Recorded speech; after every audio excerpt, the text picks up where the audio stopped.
What's good? It's Fevir. A little bit different today, one part sellout, one part informative, and one giant part nostalgia trip, when it really shouldn't be one, as we're going to be looking at the best MMORPGs that exist for the browser.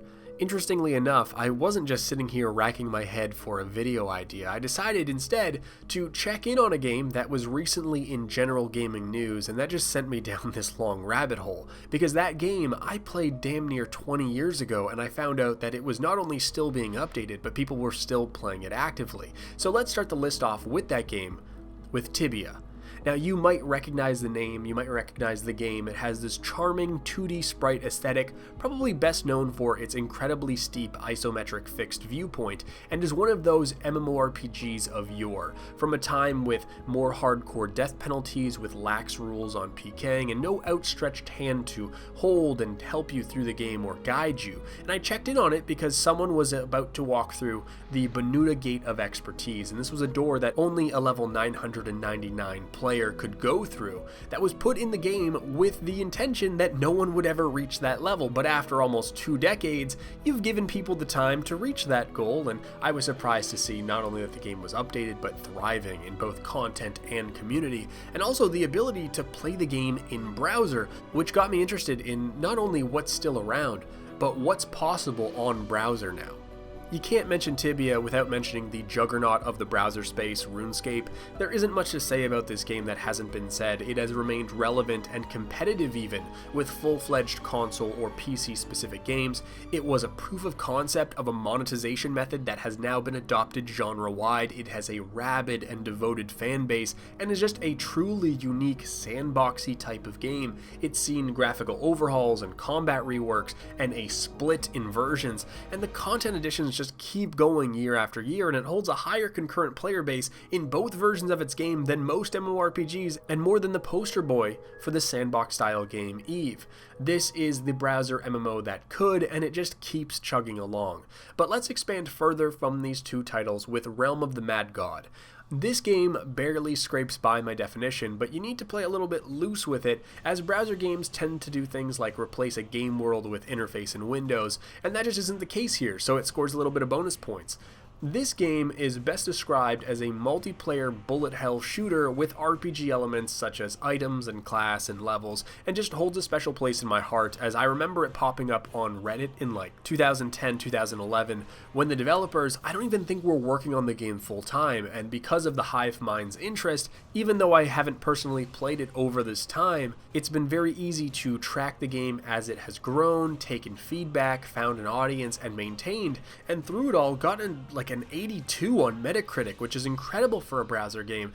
Let's take a second and not bring up titles from the past that still are active, but instead look at how an IP, a franchise that I love, has been spread incredibly thin with Ragnarok Online.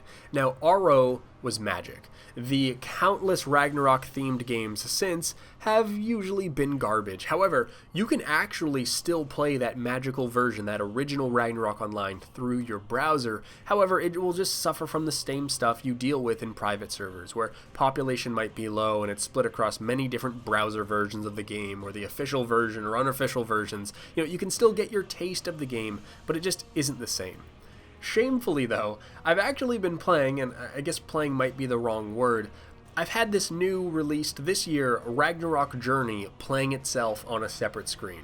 It's a browser-based MMORPG that takes the whole autoplay system a little bit too far, where you can control your character, but the autoplay system will handle everything. It'll accept the quests, it'll pathfind you to them and then to the objectives, it'll do the objectives, it'll turn stuff in, it'll auto-buy you potions, it'll auto-do the fights. So it's more like you're just managing the player or the character, so you're doing the choices in items that you're equipping, or your builds, or your stats, your resources, that type stuff, and it just ends up feeling more like a more complex auto-clicker game, which, shamefully, Clicker Heroes is a game that I have a dumb amount of time in.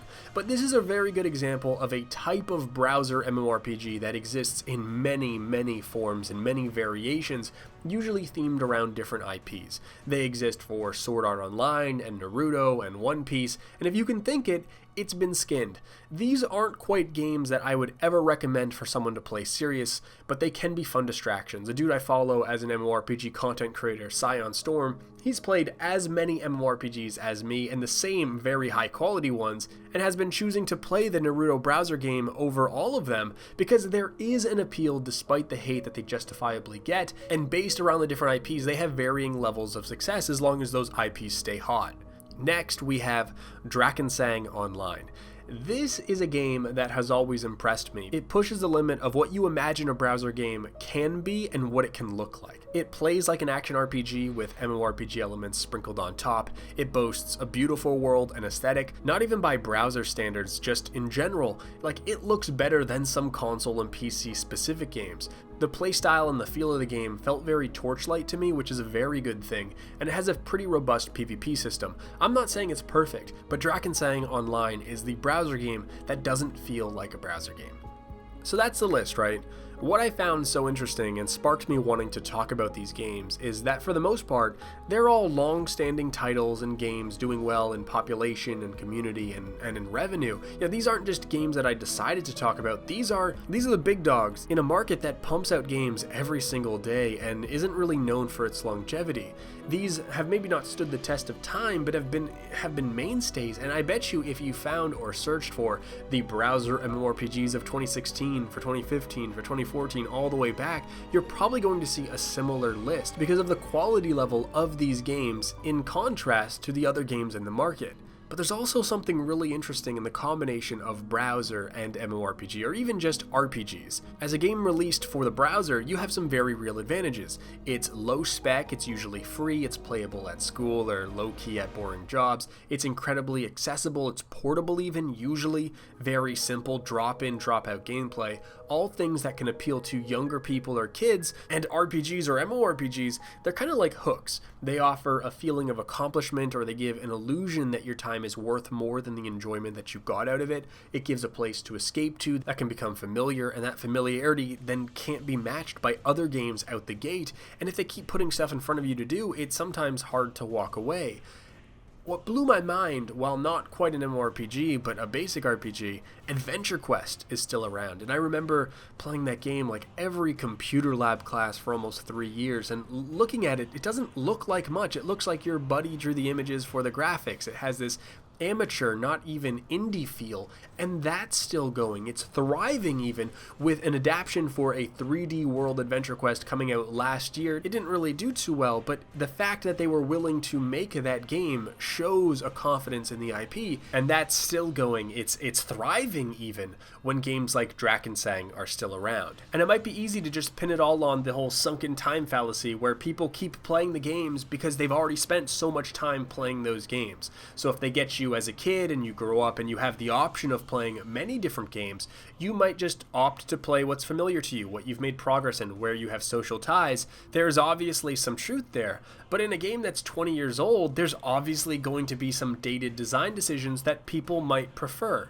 For me, I personally draw a line between what I'm doing for entertainment and what's just a distraction. And I've let out that I've been playing a lot of mobile games, and I think that mobile games and browser games are very similar. They scratch almost the same itch, but I wouldn't compare why I play a mobile game as to why I play a sit-down console game. So I guess I'll just wrap this up, but I very sincerely want to know if you still play browser games, especially if you opt to play them over other games. What game is it? How long have you played it, and why? And that's going to do it for me. Until next time, this is Fevir. Peace.